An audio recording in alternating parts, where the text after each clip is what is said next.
अरे एक है सरिया ते पढ़ाई लिखाई ना करबे मर्दे, दिन भर गांव के लोग फोन के संगे घूमत रहता रे। बाबूजी करेक्टर पर दाग मत लगाई, अभी देवघर जाइबे वरदान मांग के आई। ठीक है बा जो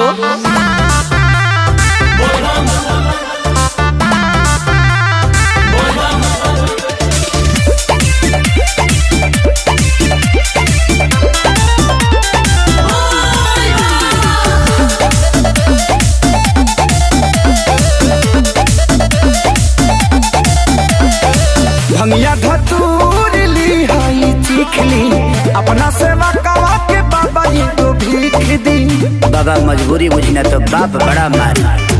भंगिया धतूर ली हाई चीख ली, अपना सेवा कवा के बाबा जी को भीख दी। हे भोला बाबा वरदान मांगते।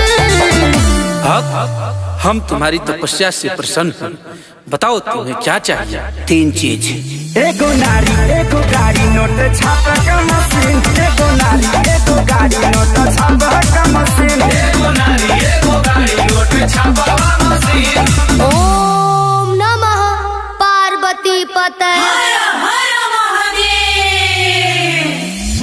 हे गौरा मैया तोहर पदतनि पैया, हमहु बर मांगतनि दिन। हम तुम्हारी तपस्या से प्रसन्न हुए बालिके, बताओ तुम्हें क्या चाहिए। सुन घर एगो घर एगो वाशिंग मशीन, सुन घर एगो घर एगो वाशिंग मशीन। बालिके ये वॉशिंग मशीन क्या होता है। माते ई आधुनिक युग के कपड़ा धोए वाला मशीन हो।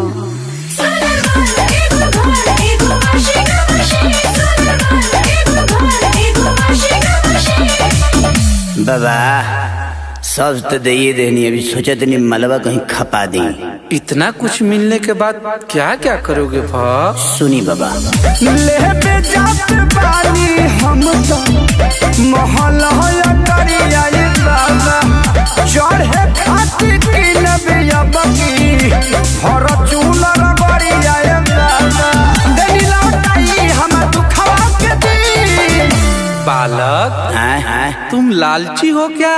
बाकी लोग हरिचंद्र थोड़ी आइल बा, छोड़ी अब हमके दोसर बर दे दी, हटाई। क्या अमर माली जैसन साली होखे मौगी के बहिन, अमर माली जैसन साली होखे मौगी के बहिन, अमर माली जैसन साली होखे मौगी के बहिन।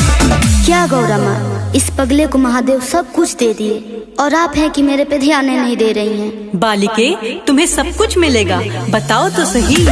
Thank you so much Gaura माँ, तोहरा जैसन के होना सच कहता नहीं तोहर गजबे बसी। माते बोलो। एक लड़के से बहुत प्यार करती हूँ, अगर आज्ञा हो तो वही मांग लूं।